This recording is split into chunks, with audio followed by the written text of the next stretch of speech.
Hi everybody, Jerry Taggart here. Now be sure to watch Chris and Leicester Till I Die TV by subscribing on YouTube and following them on social media for all the latest Leicester City news and information. Come on you foxes!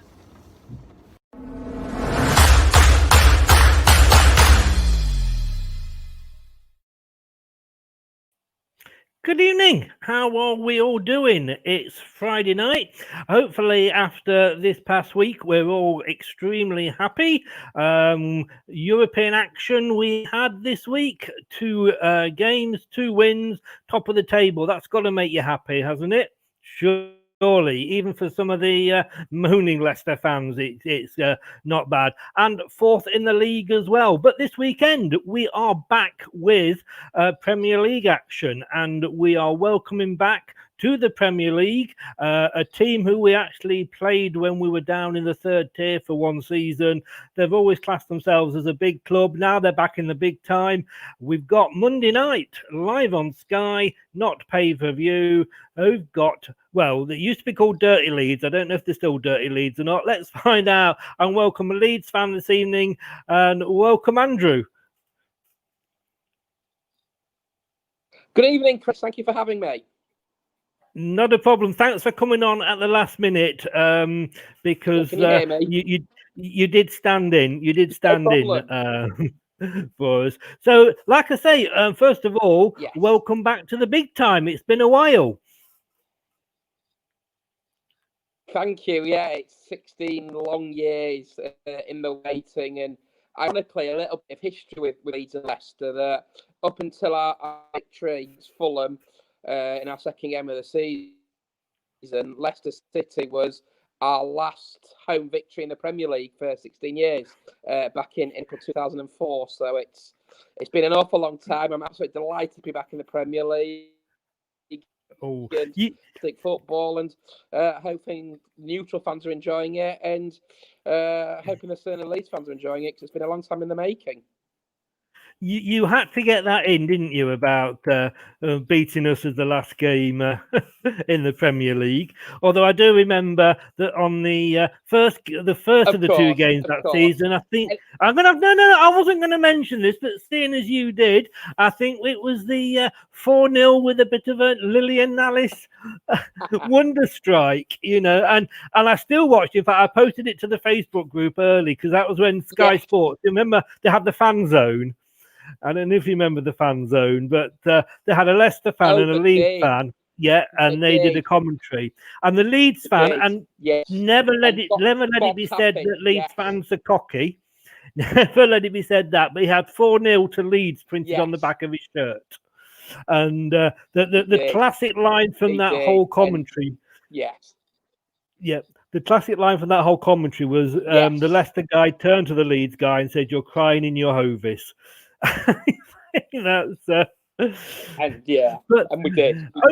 Over the years, when we played, I mean, we played 123 times in all leagues and competitions. We've won 43. You've won 47. We're pretty evenly matched. We are indeed, and we've kind of followed similar paths in a way, from obviously being relegated in 2004. I know we went down in 07 league, you went down in 08. We met each other in the 08-09 season. I remember a game, Steve Howard scoring 11 lately. We're on Easter Monday at the as it was then, to just about win promotion for you then. Obviously, you came up to the Premier League, I think, in 2014. Obviously, we came up from League One in 2010, and took us a while to get back to the Premier League. I was in UK 2014 and had the greatest story of them all, winning the biggest prize in 2016. So hopefully one day we can follow back in Leicester's footsteps. But yeah, we've had some good meetings down the year, some epic games, certainly in the Premier League. And I'm looking forward to renewing rivalries on Monday night on Sky Sports. Oh, you mentioned the Steve Howard goal, and I actually did a page on the website, LeicesterTillIDie.com, called Favourite Things, and we asked ex-players, ex-managers, ex-celebrity, well, not ex, but celebrity fans, and I got Steve Howard. And one of the questions to all the ex-players was, what was your favourite ever Leicester City goal? And Steve Howard was that goal against Leeds United. Yeah. I think at the time it was on a Easter Monday, another Monday night game, or a Monday lunchtime game, I think. And it was a game that just about clinched promotion. Well, it might have been Good Friday, I can't remember which off the top of my head, but it was a game that just about clinched promotion for you. And Nigel Pearson came in for Leicester after the desolation of relegation at Stoke the previous season and got you back up at the first attempt. It did. We did come straight back up. I remember that season. He came in. We'd sacked Ian Holloway, who, he took us down. But to be totally honest with you, I think any manager would have taken us down. With what we had at the time. Pearson came in, and he didn't make too many signings, but he made a lot of loan signings, which was good, because when we got out, we could move on and not be stuck with those players. But it took you quite a long time to get out of the third tier, didn't it? Yeah, well, obviously we had the 15-point penalty in our season. I think for coming out of administration without CVA, and the EFL decided to deduct 16 points. We came very close that year, actually. We would have finished on 91 points and second in the league table, having not lost the 15 points. We lost to Donny in the playoff final. Then the following year, the year you went up, we lost to Millwall in the semi-final. And thankfully, under former Leicester City captain, we achieved promotion at the third attempt. And I dread to think what would have happened to the club had we not done that year. And it's taken long years to get back to the big time after that. You are. I am going to start singing "Let It Go" to you very, very soon, Andrew, because you are freezing a lot. But we can hear you, if not sort of see your head moving. So hopefully nothing bad will happen, and you'll just lie there, and I'm talking away to you as if it's all. No problem. That might be my Wi-Fi. But yeah, you've gone. I mean, we said before, you've gone through a few managers, and how long did Simon Grayson stay there after he got you promoted?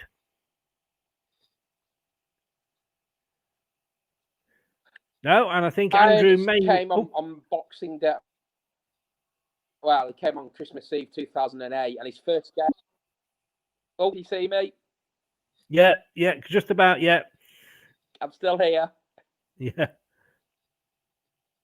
Carry on. Yeah, his first game was actually Leicester City on Boxing Day, 2008, and he was there 3.5. He came 08-09 season, 19, and was sacked on deadline day 2012 in January. So he'd had a good shift, and he did the job that was asked of him. He got us into the Championship. We nearly got to the Premier League, just missed out on the playoffs. And sometimes a shelf life for the manager, they can only take the team so far. I've got a very good friendship with Simon. I know him very well away from everything. And I thought it was harshly treated at the time. But since then, we've just gone through manager after manager after manager. And until Bielsa came in the summer of 2018, we needed a bit of stability. And look what happens when you do have stability at a football club. Indeed, I mean, we had sort of periods in our, history, as we said, when we were chatting before we came live, when we went through, but it was almost like the poison chalice. It was a case of, open the papers Monday morning after the Yes. weekend's game and have Leeds got a new manager. Yeah. Especially under Cellino, it was just farcical at times. He appointed Dave Hockaday, former Forest Green Rovers manager, and you sat there thinking, wow, how on earth he got a job? He lasted 6 games. Milanic lasted 6 games. But caretaker on 2 occasions before taking the job. He lasted to the end of the 14-15 season. In Kevlar, he lasted 12 games. Steve Over, he lasted to the end of the 15-16 season. Then Gary Monk actually lasted the full season in 16-17. Thomas Christiansen, who was the last Leeds manager to face Leicester Cup time 17-18. He lasted till, I think, the start of February 2018. Paul Heckingbottom then came in to the back end of the 17-18 season. And then, lo and behold, the man who's taken us back to promised land, Marcelo Bielsa, who's now in his 3rd season and is the first Leeds manager to have 3 consecutive seasons since Simon Grayson. And that just shows you that you get a manager that has stability, that he'll take you somewhere. And he's taken us back to the Premier League, and he's just about got God written all over him from Leeds United fans. I mean, all sort of laughing aside, it does show you. I mean, and again, I think that first season, or the last season, you just missed out on the playoffs again, but you stuck with him, and very much reminiscent of Leicester when we lost in that amazing game against Watford in the playoffs, and we stuck with Nigel Pearson and did what you did, went up the next season. Yes. Yeah, and I think sometimes you have to. The first year, there was a lot with obviously Spygate, with Derby County, and lo and behold, we lost to Derby in the playoff semi-finals.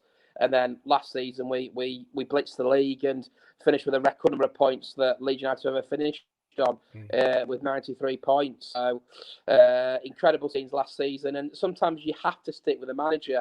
Like, I remember Jan Kermigan missing that penalty in the playoff final, and you might have made it through to the playoffs afterwards. And obviously Anthony Knockaert missed out and missed the penalty against Watford when Troy Deeney scored that goal to take Watford to the final, which they lost to Crystal Palace. And the following year, you blitzed the league and went up and I think you won the league in 13-14, playing some fantastic football under Nigel Pearson, and obviously went from strength to strength. Pearson kept you in the Premier League, and then you got some unknown called Claudio Ranieri, who took you to heights you've never been before. Indeed. And I think with the Anthony Knockaert thing, I think it's a case of we felt for him. He tried it. The Jan Kermigan, and the funny thing was that at the moment I'm kind of for personal reasons I'm up a lot during the night. I'm not sleeping, and Leicester were actually on Sky Sports at something like silly hour in the morning, o'clock in the morning, and they were showing that Cardiff game again, and I watched it just to see if he scored the penalty this time, and he's still missing it, But I'm going to bring a comment in here from Mark. Good evening, Mark. He's one of my video buddies. Leeds have a great manager in Bielsa. Reason for their success will be a good reason for their success. Will be a good game Monday, but we should be too strong. Well, I hope he's right.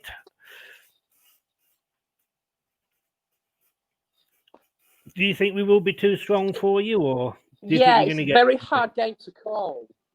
It's such. I watched you on I think last night, wasn't it, that you were in the Europa League? Yeah. And I watched the full game last night, and you're very good. Now, Jamie Vardy is one of my favourite non-Leeds players to watch. I think his story coming up from Stockbridge through Fleetwood to Halifax and so on, and the Premier League with Leicester and England. And I love watching Vardy. To me, he's one of the best strikers in the Premier League. And it's just a shame he has quit England. I believe you've got some injuries. Johnny Evans, I think, is one that's out. I think Wes Morgan. I know Wes Morgan played last night. I think we could it's actually put a second. We're coming to the back of it after. Yeah, I think we could put a second team out with our injuries. Very much so. Very much so. Is that bad? But obviously, Bielsa, you're more than happy with. I think we're getting a bit of a delay here, but Bielsa, you're obviously more than happy with. And again, there's a lot of similarities between our clubs because, we won a fair play award for when we let Nottingham Forest score after they cancelled a game due to one of our players falling ill at half time. Bielsa got an award for that incident at Villa, and I mean that's still amazing. And I think a couple of those players aren't with you anymore, but what a gesture from the guy. It was, it showed him. And we've had Spygate, but that summed him up.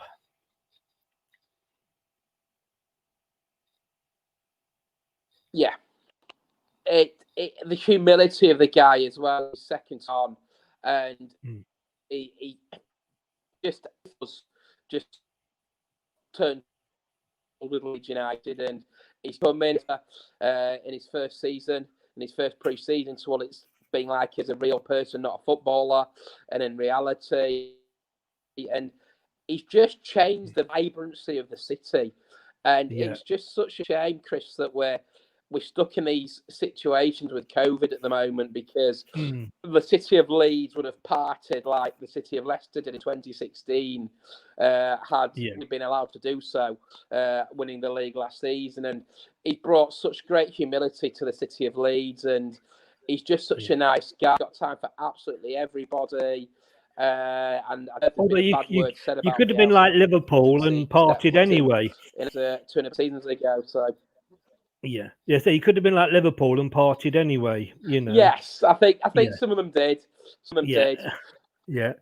Okay. I think in fairness, Andy, very much so, but it's such a shame because we could have had great celebrations. Yeah. I think we're going to have to maybe just cut it a little bit short. I'm going to bring Craig in a minute to chat, but it's such a bad line and you're freezing and your voice is breaking up as well. Okay. So I'm going to say thank you so much for coming on and doing this. A quick prediction for the game? Or has he gone again? Desmond, 2-2. 2-2.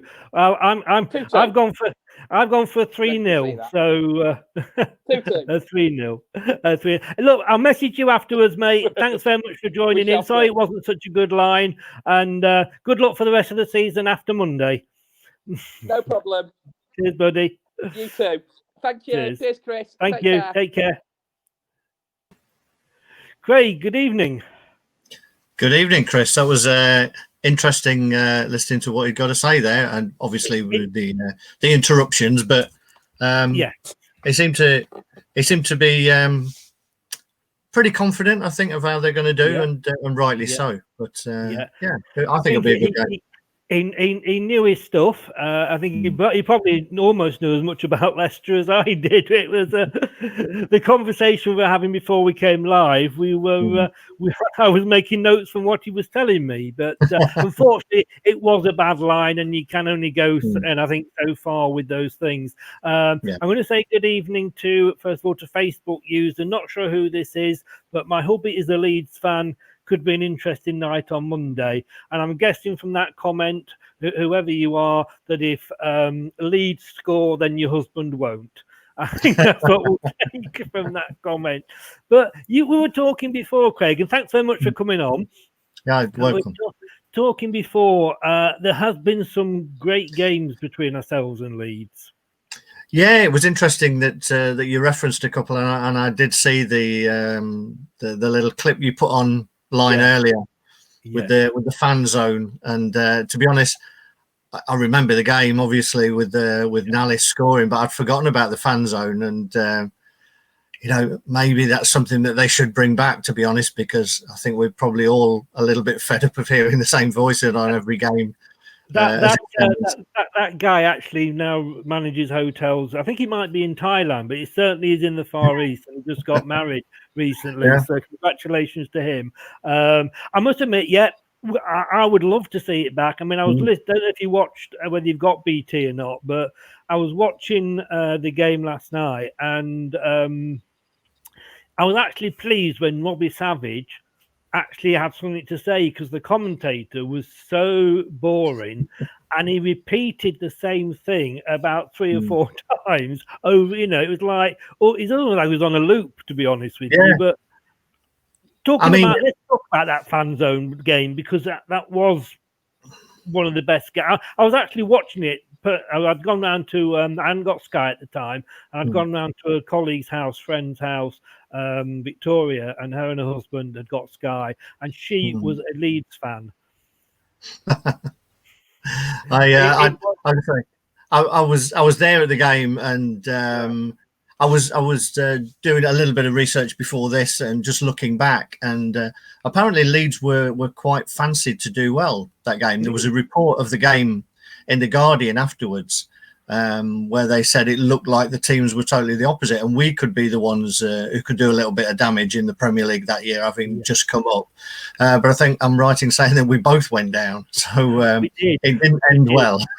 And no, not at all. And they did beat us, as Andrew said, 3-2 in the return match. But I think that was the start, in fairness, of Leeds. Well, it wasn't the start of Leeds' problems, but obviously they went down, and it was a long time them coming back. But there is a lot of similarities, like I say, when you look at it, between the two clubs. They've got a good manager now, and I don't think, I mean, we played West Brom first game, also a promoted team. I don't think we can take Leeds lightly. Definitely not. I'm pleasantly surprised, I think, because of the way that they are playing to their own strengths. They're not really giving a lot of thought to the opposition, almost the opposite of the way we're setting up at the minute, where Brendan seems to like taking account of what the opposition dangers are more than our own. He gets it right in the end. But Leeds, it seems to be, we're just going to go at you, and you cope with us if you can. So it's surprising, and it's refreshing to see, particularly from a promoted team. And I think it'll be just interesting to see whether we can weather out the storm. We weathered out the storm with Man City for 20 minutes or so. We did the same for Arsenal a bit longer.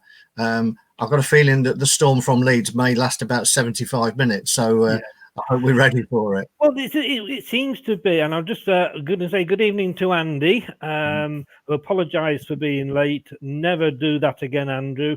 I just woke up, so 8 o'clock at night. We won't ask about that. I think we'll leave that to you. But it seems a lot of our games at the moment, we do seem to be, soaking up the pressure. It's almost like watching two, heavyweight fighters in the ring, and one just letting the other one wallop at them and then wear themselves out, and and then we come back.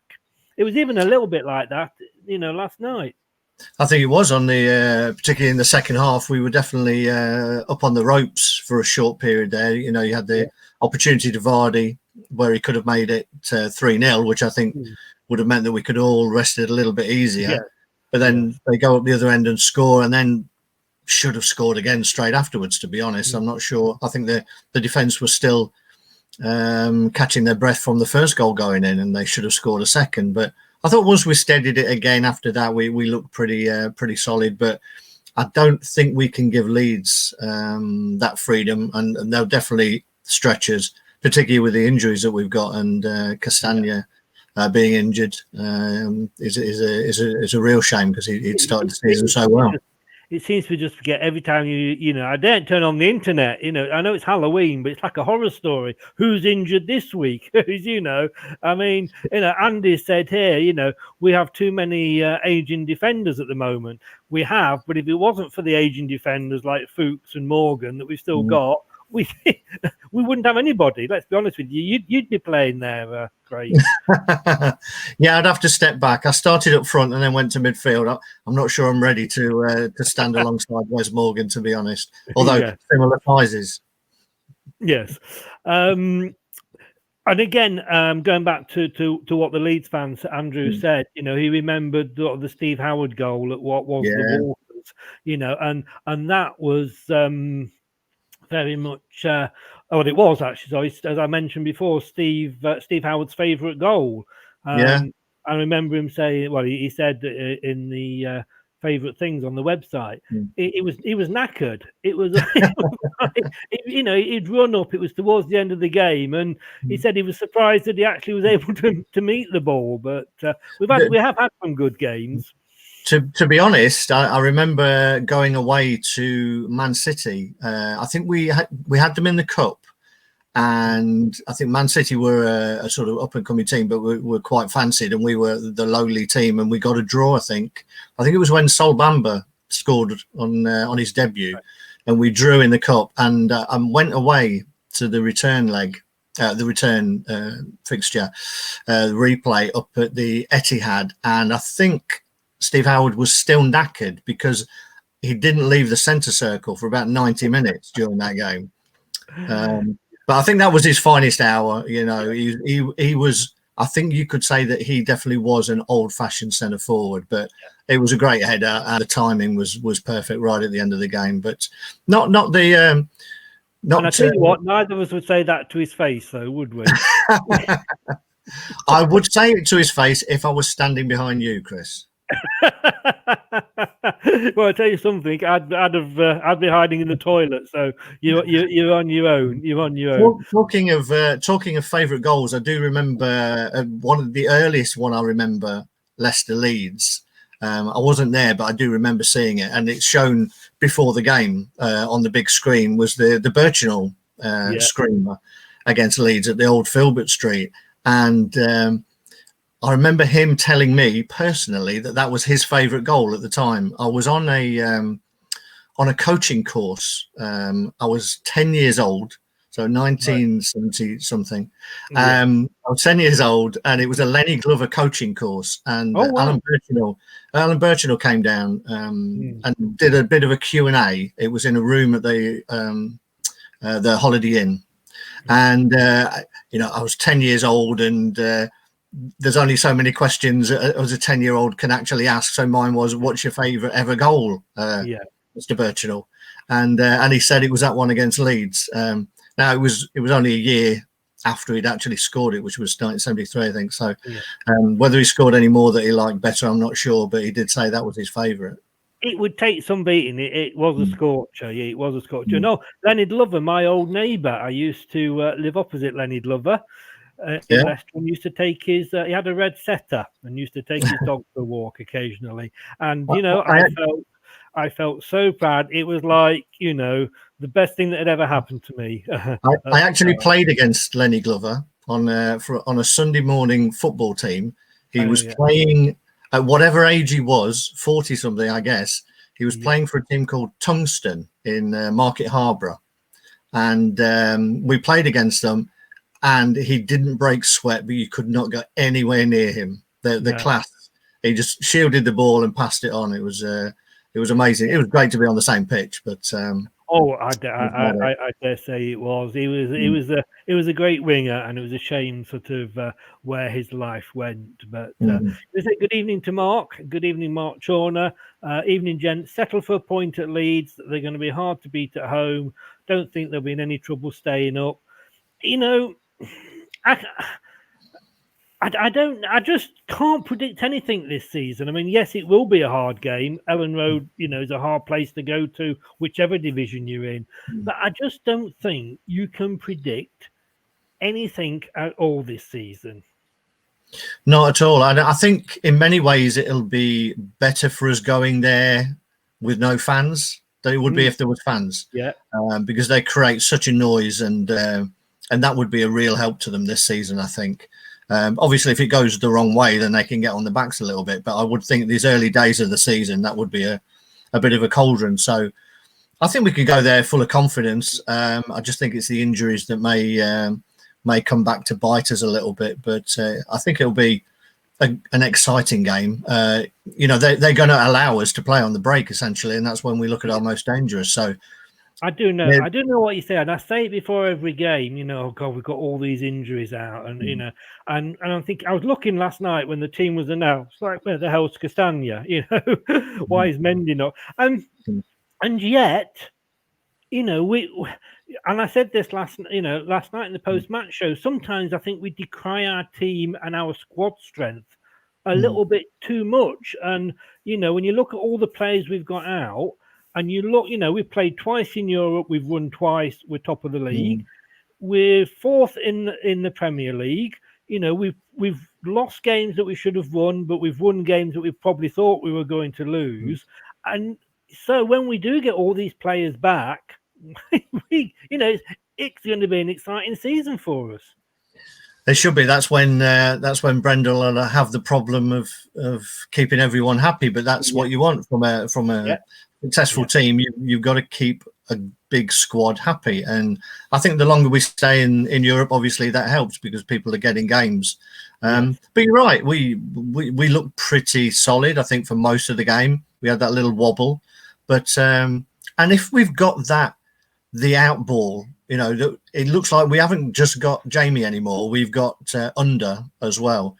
I mean, the goal against Arsenal was perfect. I mean, if you look at that, the camera angle where you see him suddenly realise that Tielemans has got the ball and is turning, and he suddenly darts in the opposite direction to get in behind, was just fantastic. Great ball from Tielemans. I think that sometimes is forgotten with the fact that it was Under that got the crossing, but what a ball from Tielemans. Yeah, great ball. And I was talking to somebody at work, and they were saying that a lot of foreign players, particularly in that situation where they haven't scored, they're at a new club, the temptation must have been for Under to put his foot through that. But to have the composure and the vision to see that there is somebody there and then just basically put it on a plate for Vardy was great to see. So that's quite exciting that if we're going to be sitting in deep, that we've got 2 out balls now, and then Harvey to actually run with the ball if we need to as well. So it could be a really interesting game. I think Andy sums up what you were just saying then. I'm glad there are no fans allowed in the grounds because Leeds have a fantastic support. And I think that, again, last night, because I think although they're not probably quite as bad as some of the Turkish teams, had that ground been full of Athens, AEK Athens fans, can't get my words out. It is a different game that that they can be quite hostile. So yes, I think it's good that that there's no fans. Well, it's not good there's no fans, obviously, but hopefully that will work to our advantage.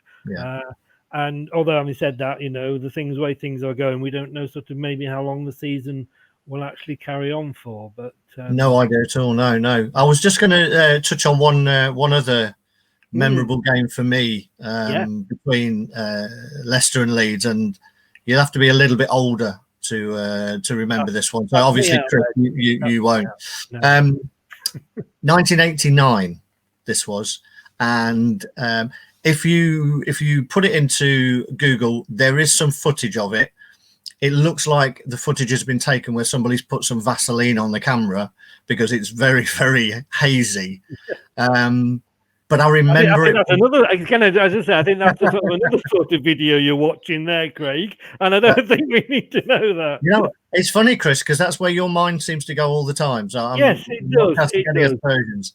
But this game, I remember it for one particular thing, and Leeds were again a great team at the time. Filbert Street, muddy pitch, and it's interesting because when you watch it back, the bit of footage, I was thinking, I'm sure this game was at Filbert Street, but the Leeds fans seemed to be everywhere, and they had Pen 1 and Pen 2 plus the East Stand for this particular game. So there was Leeds fans everywhere. Where the angle of the camera was, every time they scored, the crowd just seemed to go mad. Anyway, 2-0 down at half time. And then we get back into the game. Paul Ramsey actually scores a double, amazingly enough. One of them a screamer. And then down at the other end, Leeds get a penalty. Now, anybody who was at the game or has seen this will probably remember this as being either one of the greatest penalties ever or a dirty, cheating little Scottish, whatever you want to call him, called Gordon Strachan. So the ball was placed on the spot. One of the Leicester players pointed that it wasn't quite on the spot and walked forward and pointed. So Strachan thought, fair enough, I'll walk towards the ball, I'll bend down, replace the ball, or what he actually did was look like he was going to replace the ball while crouching over and actually took the penalty. It was in the net before anybody moved. It was borderline genius, borderline you cheating little... Anyway. Scotsman. So they went 3-2 up. We scored 2 late goals. Paul Moran on loan from Spurs, I think, at the time, and Gary McAllister. We won 4-3. Fantastic game. And just one of those amazing games against Leeds, of which we seem to have quite a lot. Yes. Well, let's hope there's no repeat. Would he got away with that these days? I don't think he would he? Well, I'll tell you why he wouldn't, because one of the Leicester players was still in the D. Right. So he definitely wouldn't have done. Having said that, I don't think he technically did anything wrong, so he probably would have got away with it. Yeah. Well, let's bring it to an end. Thanks very much for joining us, Craig. Oh, you're welcome. Give me a score. Oh, I actually said 3-0. I've actually gone for 2-0. Let me tell you what the guys have gone for on the prediction page. Steve Walsh has got... We've all gone for a win apart from Marshy. So I've gone 2-0. Steve Walsh has gone 2-1. Steve Lynix has gone 1-0, all to Leicester. And Ian Marshall, Big Marshy's gone for 2-2. What are you going to go for there? I'm going to go for we'll sneak it out of 5. So I'm going to go 3-2 to us. Well, if it's that good a game, it's going to be more exciting than Arsenal. But I'll take that. Thanks for joining us, Craig. Our pleasure. And Thanks, Andy, let's just go. We've got some predictions. If anybody wants to just quickly stick their predictions up there, Andy Meadows is going 2-2. All a bit tight with our with some of the predictions there, but it's like I say, I find it so hard to sort of predict this season. But I'm on all next week, so I will see you Tuesday, Craig. Yes, indeed. Hopefully celebrating the win. Hopefully we will be celebrating the win. Thanks very much, mate. Take care. Pleasure. All right, see you. Bye, everyone. Thanks, everybody, for joining us. It was a bit of a arse around tit sort of thing. Nobody's fault, just the joys of the internet. And thanks to Andrew, the Leeds fan, for at least trying to come on and talk. If anybody knows a Wolves fan that wants to come on next week, because the Wolves fan I had in mind turned around and said, I've had enough of Wolves. I'm not supporting them anymore. Hashtag plastic, I think, there. So we're looking for a Wolves fan for next week. But thanks for joining me tonight. We're going to be back Monday night. It's going to be another late one with Brad and the post-match show, obviously straight after the match. Tuesday at 7:30 with Craig again, and the Tuesday night show. Wednesday, it's our last one for a few weeks. It's the pre-European show. Thursday, it'll be post-match show again with Brad. So Dale Trigger's wife will be happy because Brad's on twice next week. And then we will be back on hopefully Friday with another opposition review show.